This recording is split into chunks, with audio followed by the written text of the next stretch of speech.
ஓம் சாந்தி. December 9, 2025. காலை முரளி பாப்தாதா, மதுபன். இனிமையான குழந்தைகளே, உங்களுக்கு எல்லையற்ற சொத்தை கொடுப்பதற்காக தந்தை வந்துவிட்டார். அத்தகைய இனிய பாபாவை அன்புடன் நினைவு செய்யுங்கள். அப்பொழுது நீங்கள் தூய்மையாகுவீர்கள். கேள்வி: விநாச நேரம் அண்மித்து வரும்பொழுது காணப்படுகின்ற அறிகுறிகள் என்ன? பதில்: விநாச நேரம் அண்மித்து வரும்பொழுது அனைவரும் அறிந்து கொள்வார்கள். 1. எங்கள் பாபா வந்துவிட்டார். 2. புதிய உலகம் இப்பொழுது ஸ்தாபிக்கப்பட்டு பழைய உலகம் அழிக்கப்பட உள்ளது. பலரும் காட்சிகளை காண்பார்கள். 3. சந்நியாசிகளும் அரசர்களும் இந்த ஞானத்தை பெறுவார்கள். 4. எல்லையற்ற தந்தை வந்துவிட்டார் என்றும் அவரால் மாத்திரமே சத்கதியை அருள முடியும் என்றும் மக்கள் கேள்விப்படும் பொழுது பலரும் வருவார்கள். 5. பலர் இந்த செய்தியை பத்திரிகைகள் மூலம் பெறுவார்கள். 6. குழந்தைகளாகி நீங்கள் தொடர்ந்தும் ஆத்ம உணர்வுடையவர்கள் ஆகுவீர்கள். ஒரே ஒரு தந்தையின் நினைவில் நீங்கள் அதீந்திரிய சுகத்தில் நிலைத்திருப்பீர்கள். பாடல்: இந்த பாவ உலகிலிருந்து அப்பால் எங்களை ஓய்வும் சௌகரியமும் இருக்கின்ற உலகத்திற்கு அழைத்து செல்லுங்கள். ஓம் சாந்தி. இதை கூறுபவர் யார்? யாருக்கு அவர் இதனை கூறுகின்றார்? ஆன்மீக குழந்தைகளுக்கு பாபா மீண்டும் மீண்டும் ஆன்மீகம் என கூறுவது ஏன்? ஏனெனில் ஆத்மாக்களாகிய நீங்கள் இப்பொழுது வீடு திரும்ப வேண்டும். பின்னர் நீங்கள் இவ்வுலகிற்கு கீழிறங்கி வரும் பொழுது சந்தோஷம் நிலவும். கடந்த கல்பத்திலும் ஆத்மாக்களாகிய நீங்கள் அமைதி, சந்தோஷம் என்னும் உங்கள் ஆஸ்தியை பெற்றீர்கள். அந்த ஆஸ்தி இப்பொழுது மீண்டும் கிடைக்கிறது. இது மீண்டும் இடம்பெறும் பொழுதே இந்த உலக சக்கரமும் மீண்டும் சுழல முடிகின்றது. அனைத்துமே மீண்டும் இடம்பெறுகிறது அல்லவா? கடந்த காலத்தில் நிகழ்ந்தவை அனைத்தும் மீண்டும் நிகழும். உண்மையில் ஒரு நாடகம் கூட மீண்டும் இடம்பெறும். ஆனால் அதில் சில மாற்றங்கள் இருக்க முடியும். தாம் பேச வேண்டிய வார்த்தைகளை அவர்கள் மறந்துவிட்டால் ஏதாவது ஒன்றை உருவாக்கி அந்த வார்த்தைகளை பேச முடியும். எவ்வாறாயினும் இதுவோ மாற்றம் செய்ய முடியாத ஒரு திரைப்படம் என அழைக்கப்படுகிறது. இந்த நாடகம் அனாதியாக ஏற்கனவே நிச்சயிக்கப்பட்டது. ஆனால் அந்த நாடகத்தை ஏற்கனவே நிச்சயிக்கப்பட்டது என கூற முடியாது. இந்த நாடகத்தை புரிந்து கொள்வதன் மூலம் நீங்கள் அந்த நாடகத்தையும் புரிந்து கொள்ளலாம். தற்பொழுது நீங்கள் பார்க்கும் நாடகங்கள் அனைத்தும் பொய்யானவை என்பதை குழந்தைகளாகிய நீங்கள் புரிந்து கொள்கிறீர்கள். கலியுகத்தில் நீங்கள் காணக்கூடிய எதுவும் சத்யுகத்தில் இருப்பதில்லை. சத்யுகத்தில் நிகழ்ந்தவை அனைத்தும் மீண்டும் சத்யுகத்தில் மாத்திரமே நிகழும். அந்த எல்லைக்கு உட்பட்ட நாடகங்கள் அனைத்தும் பக்தி மார்க்கத்தில் இடம்பெறும். பக்தி மார்க்கத்தில் காணப்படுகின்ற விஷயங்கள் இந்த ஞான மார்க்கத்திலோ அல்லது சத்யுகத்திலோ இடம்பெற முடியாது. எனவே நீங்கள் இப்பொழுது எல்லையற்ற தந்தையிடமிருந்து உங்கள் ஆஸ்தியை பெறுகின்றீர்கள். நீங்கள் உங்களுடைய லௌகீக தந்தையரிடமிருந்து ஓர் ஆஸ்தியையும் பரலோக தந்தையிடமிருந்து மற்றொரு ஆஸ்தியையும் பெறுகின்றீர்கள் என்பதை தந்தை விளங்கப்படுத்தி இருக்கின்றார். ஆனால் நீங்கள் அலௌகிக தந்தையிடமிருந்து ஓர் ஆஸ்தியை பெறுவதில்லை.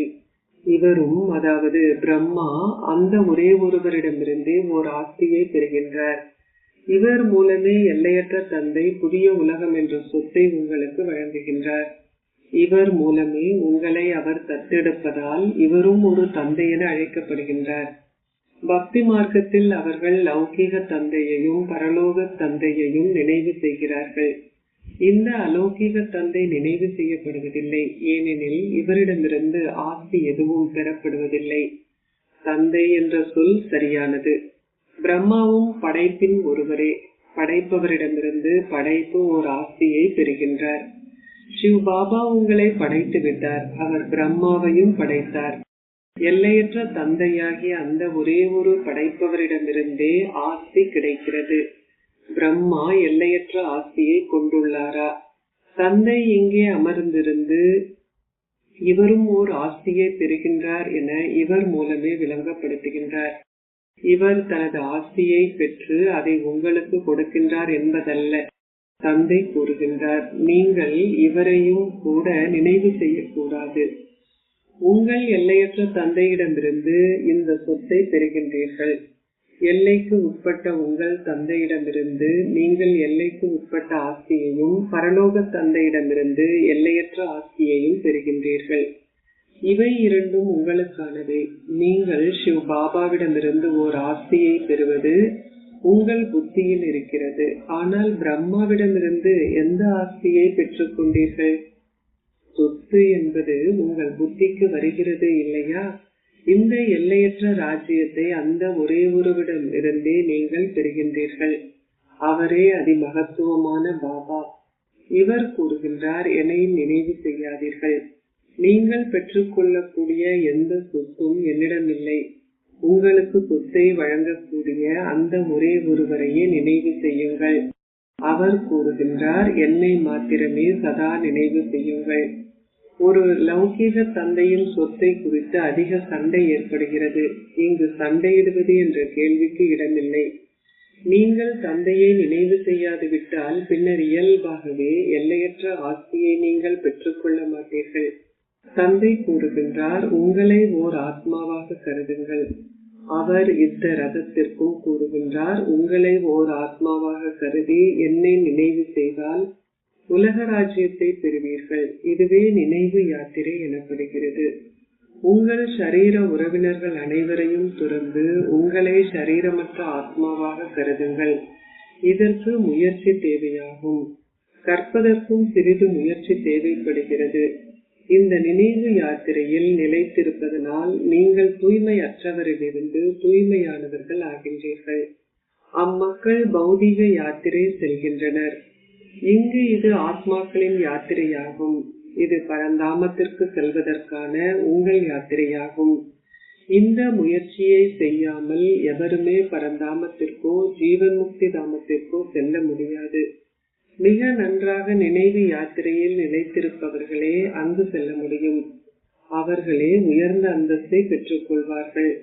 அனைவரும் திரும்பி செல்வார்கள். எனினும் அவர்கள் தூய்மையற்று இருப்பதனால் தொடர்ந்தும் அழைக்கின்றனர்.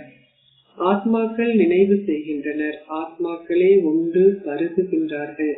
ஆத்ம உணர்வு உடையவர்கள் ஆகுங்கள். இதுவே இந்நேரத்தில் நீங்கள் செய்ய வேண்டிய ஒரே ஒரு முயற்சி ஆகும். முயற்சி செய்யாமல் உங்களால் எதனையும் பெற முடியாது. இது மிக இலகுவானது. எவ்வாறாயினும் மாயையிடம் இருந்தான எதிர்ப்பு இன்னமும் இருக்கிறது.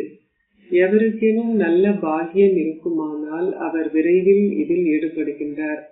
சிலர் பின்னரே வருவார்கள். இது அவர்களுடைய புத்தியில் நன்கு படிந்ததும் அவர்கள் கூறுகிறார்கள், நாங்கள் இப்பொழுது இந்த ஆன்மீக யாத்திரையில் ஈடுபட போகின்றோம். அவர்கள் இதில் தீவிரமாக ஈடுபட்டால் ஓட்டப்பந்தயத்தில் மிகவும் நன்கு ஓட முடியும். தங்கள் குடும்பத்துடன் வீட்டில் வாழ்கின்ற போதும் தன்னை ஓர் ஆத்மாவாக கருதி தூய்மையாக்குபவரான தந்தையை நினைவு செய்தல் சிறந்ததும் சரியான விஷயமும் என்பது அவர்கள் புத்தியில் புகும். தந்தையின் கட்டளைகளை பின்பற்றினால் நீங்கள் தூய்மையானவர்கள் ஆகலாம். நிச்சயமாக நீங்கள் அவ்வாறு ஆகுவீர்கள். இது முயற்சி செய்கின்ற ஒரு விஷயமாகும். அது மிகவும் இலகுவானது. பக்தி மார்க்கத்தில் பெருமளவு சிரமம் உண்டு. இங்கு நீங்கள் பாபாவிடம் திரும்பி செல்ல வேண்டும் என்பது உங்கள் புத்தியில் உள்ளது. பின்னர் நீங்கள் திரும்பி சத்யுகத்திற்கு சென்று விஷ்ணுவின் மணி மாலையில் கோர்க்கப்படுவீர்கள். அனைத்து மணி மாலைகளை பற்றியும் சற்று சிந்தித்து பாருங்கள். பிரம்மாவின் மணி மாலை, விஷ்ணுவின் மணி மாலை, ருத்ரரின் மணி மாலை ஆகியன உண்டு. புதிய உலகின் முதலாமவர் இவரே. மற்றோர் பின்னரே வருகிறார்கள். அதாவது அவர்கள் பின்னரே கோர்க்கப்படுகிறார்கள். அவர்கள் கேட்கிறார்கள், உங்களுடைய அதி உயர்ந்த குலம் எது? நீங்கள் பதிலளிக்கலாம், விஷ்ணு குலம். ஆரம்பத்தில் நீங்கள் விஷ்ணு குலத்திற்கு உரியவர்களாக இருந்தீர்கள். பின்னர் சத்திரிய குலத்திற்கு உரியவர்கள் ஆகினீர்கள். அதிலிருந்து வம்சாவளி விருட்சங்கள் தோன்றின. இந்த ஞானத்திலிருந்து வம்சாவளி விருட்சங்கள் எவ்வாறு உருவாக்கப்படுகின்றன என்பதை புரிந்து கொள்ள முடியும். முதலில் ருத்ரரின் மணி மாலை உருவாக்கப்படுகிறது. இதுவே அதிமேலான வம்சாவளி விருட்சமாகும். இதுவே உங்கள் அதிமேலான குலம் என்பதை பாபா விளங்கப்படுத்தி இருக்கின்றார். முழு உலகமும் நிச்சயமாக இந்த செய்தியை பெறும் என்பதை நீங்கள் புரிந்து கொள்கிறீர்கள். சிலர் கூறுகின்றார்கள், கடவுள் நிச்சயமாக எங்கோ வந்திருக்கின்றார், ஆனால் எங்கே என்பதை உங்களால் கூற முடியாது. இறுதியில் அனைவருக்கும் அறிந்து கொள்வார்கள். இது பத்திரிகைகளில் தொடர்ந்தும் பிரசுரிக்கப்படும். தற்பொழுது அவர்கள் சிறிதளவையே பிரசுரிக்கிறார்கள். அனைவருக்கும் ஒரே பத்திரிகையை வாசிப்பதில்லை. ஆம், அவர்களால் அவற்றை நூல் நிலையங்களில் வாசித்துக் கொள்ளலாம். சிலர் 2 முதல் 4 வரை வெவ்வேறு பத்திரிகைகளை வாசிக்கின்றனர். சிலர் எந்த பத்திரிகைகளையும் வாசிப்பதில்லை. பாபா வந்துவிட்டார் என்பதை அனைவரும் தெரிந்து கொள்ள வேண்டும். விநாச காலம் நெருங்கி வரும்பொழுது புதிய உலகம் ஸ்தாபிக்கப்படுகிறது என்பதையும் பழைய உலகம் அழிக்கப்பட உள்ளது என்பதையும் அவர்கள் அறிவார்கள். பலர் காட்சிகளை பெறுவதும் சாத்தியமே. நீங்கள் இந்த ஞானத்தை சந்நியாசிகளுக்கும் அரசர்களுக்கும் கொடுக்க வேண்டும். இந்த செய்தியை பலர் பெறுவார்கள். எல்லையற்ற தந்தை வந்துவிட்டார் என்பதையும் அவர் சத்கதி அருள்கின்றார் என்பதையும் அவர்கள் கேட்கின்ற பொழுதும் பலர் வருவார்கள். இந்த நேரத்தில் உங்களுக்கு விருப்பமான எதுவும் உத்தியோகபூர்வமாக பத்திரிகைகளில் பிரசுரிக்கப்படுவதில்லை. இதை பற்றி கேட்பதற்கு யாரோ ஒருவர் தோன்றுவார். ஸ்ரீமத்தை பின்பற்றுவதன் மூலம் நீங்கள் சத்தியத்தை ஸ்தாபிக்கின்றீர்கள் என்பதை குழந்தைகளாகி நீங்கள் புரிந்து கொள்கிறீர்கள். இதுவே உங்கள் புதிய இறை பணியகம். கிறிஸ்துவர்கள் கிறிஸ்துவ பணியகத்தில் அங்கத்தவர்கள் ஆகுவது போன்று நீங்களும் இறை பணியகத்தில் அங்கத்தவர்கள் ஆகின்றீர்கள். நீங்கள் கடவுளின் அங்கத்தவர்கள். இதனாலேயே நீங்கள் அதீந்திரிய சுகத்தை பற்றி அறிய வேண்டுமாயின் ஆத்ம உணர்வுடையவர்கள் ஆகிய கோபியரை கேட்க வேண்டும் என நினைவு கூறப்படுகிறது. வேறு எவரையும் அன்றி தந்தை ஒரே ஒருவரையே நினைவு செய்யுங்கள். அந்த ஒரே ஒரு தந்தையே இந்த ராஜயோகத்தை கற்பிக்கின்றார். அவரே கீதையின் கடவுள். இந்த செய்தியும் தந்தையின் அழைப்பிதழும் அனைவருக்கும் கொடுக்கப்பட வேண்டும். மற்ற அனைத்தும் இந்த ஞானத்தின் அலங்காரங்களே. படங்கள் அனைத்தும் இந்த ஞானத்தின் அலங்காரங்களே, பக்தியினுடையது அல்ல. மக்களுக்கு விளங்கப்படுத்துவதற்காக தந்தை அவற்றை செய்வித்திருக்கின்றார். இந்த படங்கள் அனைத்தும் மறைந்துவிடும். இந்த ஞானம் மாத்திரமே ஆத்மாக்களில் எஞ்சி இருக்கும். தந்தையிடம் இந்த ஞானம் உண்டு. அது நாடகத்திலும் பதியப்பட்டுள்ளது. நீங்கள் பக்தி மார்க்கத்தை கடந்து இந்த ஞான மார்க்கத்திற்குள் வந்துவிட்டீர்கள். உங்களுக்குள் இருக்கும் பாகங்களை நடிப்பதை ஆத்மாக்களாகிய நீங்கள் இப்பொழுது புரிந்து கொள்கிறீர்கள். நாங்கள் மீண்டும் ஒரு முறை தந்தையுடன் ராஜயோகத்தை கற்க வேண்டும் என பதியப்பட்டுள்ளது. தந்தை மாத்திரமே எங்களுக்கு இந்த ஞானத்தை கொடுப்பதற்கு வரவேண்டி இருந்தது. அது ஆத்மாக்களாகிய எங்களில் பதியப்பட்டுள்ளது. நீங்கள் அங்கு செல்லும் பொழுது புதிய உலகின் பாகம் மீண்டும் இடம்பெறும். ஆரம்பம் முதற்கொண்டு ஆத்மாவின் முழு பதிவையும் நீங்கள் இப்பொழுது புரிந்து கொள்கிறீர்கள். பின்னர் இவை அனைத்தும் முடிவுக்கு வரும். பக்தி மார்க்கத்தின் பாகமும் முடிவு பெறும். அதன் பின்னர் சத்யுகத்தில் நீங்கள் செய்தவற்றை மீண்டும் செய்வீர்கள். என்ன நிகழ இருக்கிறது என்பதை தந்தை உங்களுக்கு கூறுவதில்லை. நடந்து முடிந்தவை மீண்டும் நிகழும். சத்யுகத்தில் புதிய உலகம் என்பதை நீங்கள் புரிந்து கொள்கிறீர்கள். அங்குள்ள அனைத்துமே நிச்சயமாக புதியதாகவும் சத்தோ பிரதானமாகவும் இருக்கும். அனைத்தும் மிகவும் மலிவானதாகவும் இருக்கும். கடந்த கல்பத்தில் எது நிகழ்ந்ததோ அது மீண்டும் நிகழும். லக்ஷ்மியும் நாராயணரும் எந்த அளவு சந்தோஷமாக இருந்தார்கள் என உங்களால் காண முடிகிறது. அவர்களிடம் பெருமளவு வைரங்களும் ரத்தினங்களும் செல்வம் போன்றவையும் இருந்தன. உங்களிடம் செல்வம் இருக்கும் பொழுது உங்களுக்கு சந்தோஷமும் இருக்கும். அதை இங்கு இருப்பவற்றுடன் ஒப்பிட்டு பார்க்கலாம். ஆனால் அங்கோ ஒப்பிடுவது இல்லை. இங்குள்ள அனைத்தும் அங்கே மறக்கப்பட்டுவிடும். அவை தந்தை மாத்திரமே குழந்தைகளுக்கு விளங்கப்படுத்துகின்ற புதிய விஷயங்கள். முதலில் அனைத்து செயற்பாடுகளும் நிறுத்தத்திற்கு வருகின்ற ஆத்ம லோகத்திற்கு ஆத்மாக்கள் செல்ல வேண்டும். கர்ம கணக்குகள் அனைத்தும் தீர்க்கப்படுகின்றன. பதிவு முடிவுக்கு வருகிறது. இந்த பதிவு மிகவும் நீண்டது. அவர்கள் கூறுகிறார்கள், அவ்வாறெனில் ஆத்மாக்களும் அந்த அளவில் பெரியதாகவே இருக்க வேண்டும். ஆனால் அவ்வாறு இல்லை. சின்னஞ்சிறிய ஆத்மாவில் 84 பிறவிகளின் பாகம் பதியப்பட்டுள்ளது. ஆத்மாக்கள் அழிவற்றவர்கள். இதனை இயற்கையின் அற்புதம் என்றே கூற முடியும். இதை போல் வியக்கத்தக்க விஷயம் வேறு எதுவும் இல்லை. பாபாவை பற்றி அவர் சத்திய திரேதா யுகங்களில் ஓய்வில் இருப்பதாக கூறப்படுகிறது. ஆனால் நீங்கள் சகலகலா வல்லுனரின் பாகங்களை நடிக்கின்றீர்கள். உங்களுக்கு மிக நீண்ட பாகம் உள்ளது. ஆகவே தந்தை உங்களுக்கு ஒரு மேன்மையான ஆஸ்தியை கொடுக்கின்றார். அவர் கூறுகின்றார், நீங்கள் 84 பிறவிகளை எடுக்கின்றீர்கள். எனது பாகம் வேறு எவராலும் நடிக்க முடியாதது. இது ஒரு அற்புதமான விஷயம்.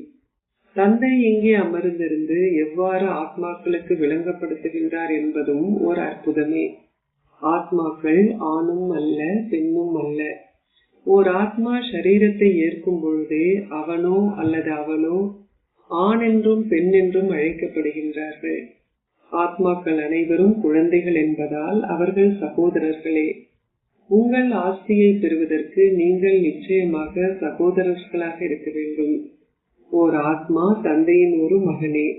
நீங்கள் தந்தையிடமிருந்து ஆஸ்தியை பெறுகின்றதால் நிச்சயமாக நீங்கள் ஆண்கள் என்றே அழைக்கப்படுகின்றீர்கள்.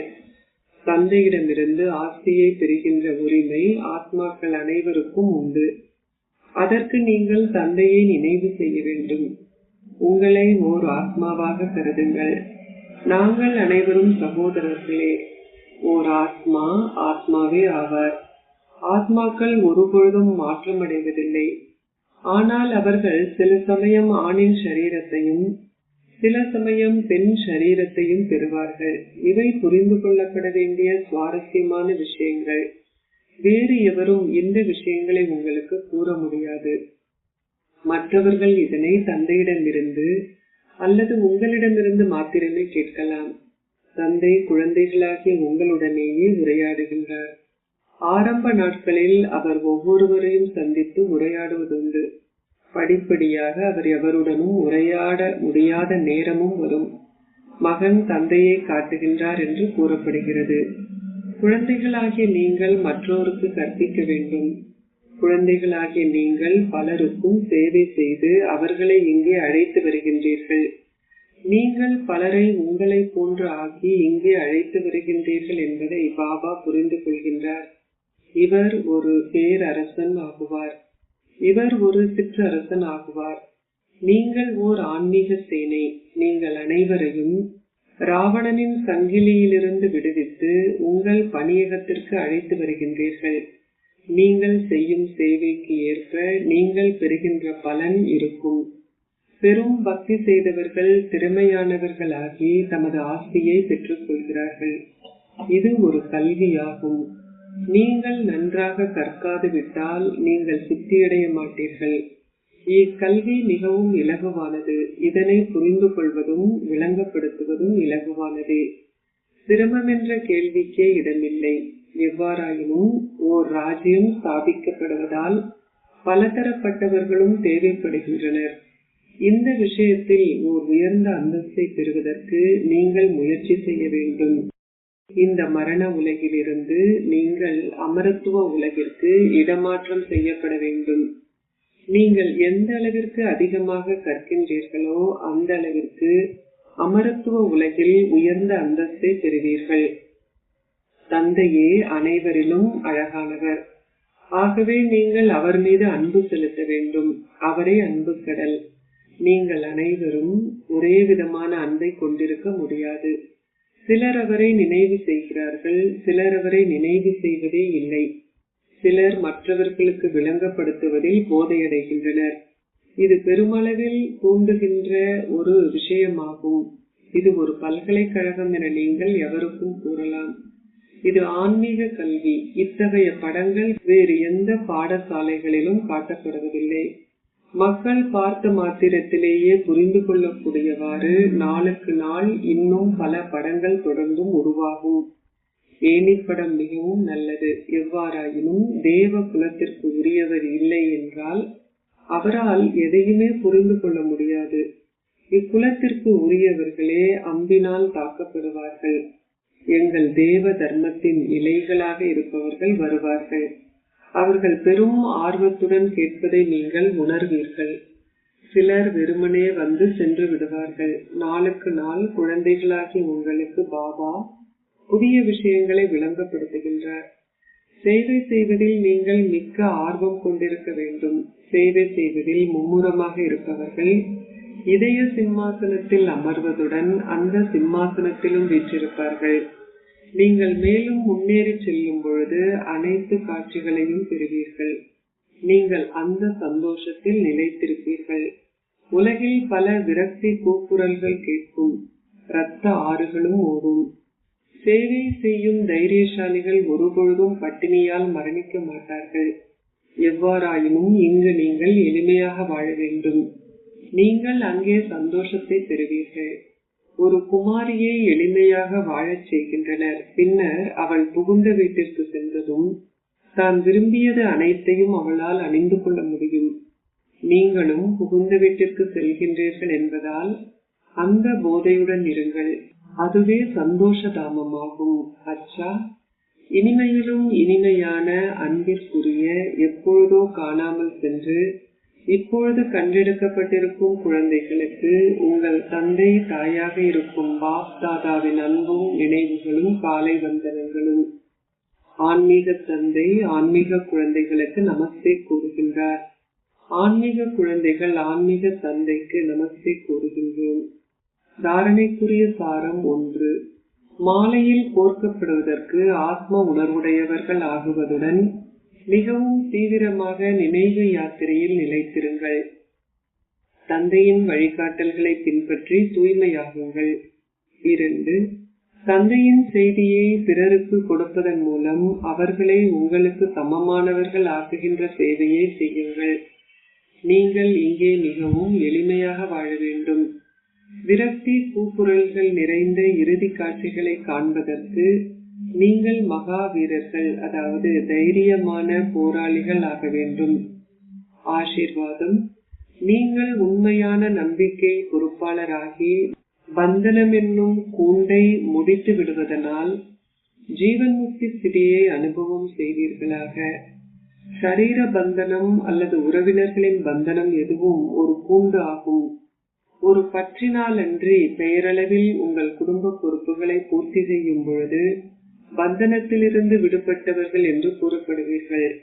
நம்பிக்கை பொறுப்பாளர்களாக முன்னேறுபவர்களே பந்தனத்திலிருந்து விடுபட்டவர்கள். என்னுடையது என்ற உணர்வு எதுவும் இருப்பின் ஒரு கூண்டில் இருப்பதை போன்றது. ஒரு கூண்டு கிளிகள் போல் இருப்பதிலிருந்து நீங்கள் இப்பொழுது தேவதைகள் ஆகிவிட்டீர்கள். ஆகவே உங்கள் மனதில் கூட பந்தனம் இல்லாத வகையில் சிறிது பந்தனம் கூட இல்லாதிருக்கட்டும். நான் என்ன செய்ய முடியும்? நான் எவ்வாறு இதை செய்ய முடியும்? நான் விரும்பினேன், ஆனால் அது நடைபெறுவதில்லை. இந்த எண்ணங்கள் அனைத்தும் உங்கள் மனதின் பந்தனங்கள். நீங்கள் மரணித்து வாழும் பொழுது உங்கள் பந்தனங்கள் அனைத்தும் முடிவடைந்து விடுவதுடன் நீங்கள் ஜீவன் முக்தி ஸ்திதியை தொடர்ந்தும் அனுபவம் செய்ய வேண்டும். ஸ்லோகம். உங்கள் எண்ணங்களை சேமிக்கும் பொழுது உங்கள் நேரமும் வார்த்தைகளும் இயல்பாகவே சேமிக்கப்படும். அவ்யக்த இஷாரா. இப்பொழுது முழுமையாகவும் கர்மாத்தீதமாகவும் ஆகின்ற ஆழமான அக்கறையை கொண்டிருங்கள். கர்மாத்தீத் என்றால் பற்றற்று இருப்பதும் கர்ம பந்தனம் எதனாலும் சிறிதேனும் பாதிக்கப்படாமல் இருப்பதாகும். இதில் உங்கள் அனுபவத்தை அதிகரித்துக் கொள்ளுங்கள். செயல்கள் எதுவும் உங்களை பாதிக்க கூடாது. எனவே நீங்கள் செய்திருக்கின்ற பணியின் பெரு பேறுகளினாலும் நீங்கள் பாதிக்கப்படுவதை அனுமதிக்காதீர்கள். சம்பூர்ணமான பற்றின்மையை தொடர்ந்தும் அனுபவம் செய்யுங்கள். வேறு எவரோ அதனை செய்வதற்கு உங்களை தூண்டுவதையும் நீங்கள் அதனை செய்வதையும் போன்று இருக்க வேண்டும். ஏதாவது ஒன்றை செய்வதற்கு நீங்கள் கருவியாகும் பொழுது கூட பற்று இன்மையை அனுபவம் செய்யுங்கள். எது நடைபெற்றிருந்தாலும் அதற்கு ஒரு முற்றுப்புள்ளியிட்டு பற்றற்ற பார்வையாளராகுங்கள். ஓம் சாந்தி.